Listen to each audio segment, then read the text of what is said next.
Black Beauty. Chapter 1. My Early Years. The first place that I can remember is a large field with a little wood at the top, where I lived with my mother and some other horses. A small river ran along the bottom of the field. If I stood at the gate to the field, I could see my owner's house next to a road. The owner, Farmer Gray, was a good man. He gave us healthy food and he spoke to us as kindly as he spoke to his children. There were other young horses in the field with me, but I was the youngest. I used to run with them and have great fun. We used to have races, and when the biggest horses got too excited, they kicked and bit the horses next to them. One day, when my mother saw what was happening, she called me over to her. Listen to me. The horses in this field are all good horses, but they are not all like us. I don't think you have ever seen me bite or kick anyone. I hope that you'll grow up to be gentle and good. Never bite or kick, even when you are just playing a game. I have never forgotten my mother's advice. I grew into a tall, strong horse with a black coat, with one white foot and a white star on my head. I soon learned how to pull a carriage. Sometimes I pulled the carriage with my mother, and she helped me to learn what to do. The harder you work, the kinder people will be to you, my mother explained one day. I hope you find a good owner. However, there are many kinds of men. Some are as good as our owner, but some are bad. We never know who might buy us. Sometimes people don't understand what a horse needs.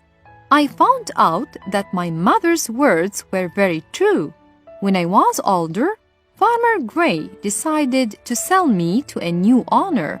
His name was Squire Gordon, and he lived in a big house in a place called Birtwick Park. It was a lovely place to live in, with large fields and comfortable stables. Squire Gordon had a kind helper called John Manley, who looked after me, and I soon became good friends with the other horses in the stables. One was a small, fat horse called Merrylegs. He was a jolly, gentle horse who was always making people laugh. Because of the way he walked, he carried the young children of the family. Another was Ginger, a tall horse with a sad face.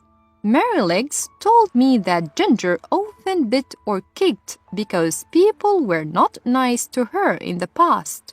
Squire Gordon's children used to bring me apples and nice things to eat, said Merrylegs. But when they knew that Ginger bit people, they became frightened, and now they don't come to visit us horses anymore. However, if people are kind to her, she'll soon learn to stop biting, he explained. The next day, Squire Gordon took me out around Birtwick Park. "How is your new horse?" asked his wife when we returned. "He is a perfect horse," he said. "What shall we call him?" "He is very handsome," his wife said. "Why don't we call him Black Beauty?" "Yes, I like that," said Squire Gordon. And that is how I got my name. On some days, I worked with Ginger, pulling carriages. Although Merrylegs said that Ginger was sometimes bad-tempered, I found that she was thoughtful. She always worked hard so that I didn't have to pull the carriage any more than she did. We soon became good friends. One day, when I was working with Ginger, she told me about the people she worked with in the past. None of them was kind, and some of them were often cruel. She decided that she didn't like people and did not want to do what they asked her to. The problem was that some people hit her hard when she refused to do what they wanted. That was when she started to kick and bite people. Then they wanted to sell her. And finally, she arrived at Squire Gordon's. However, as time passed, Ginger understood that John and Squire Gordon were different from her other owners. They were always kind and gentle with their horses, and she was happy to do what they asked most of the time. Then one day, she saw something that showed her that some people could be good. Squire Gordon was riding her when they passed a man who worked for Squire Gordon. The man was angry with his horse and hit it hard to make it go faster.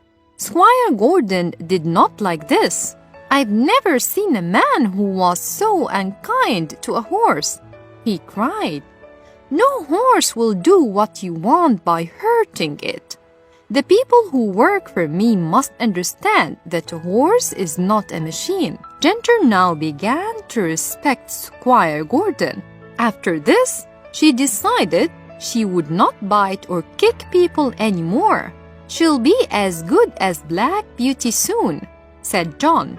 All she needed was for people to be kind to her.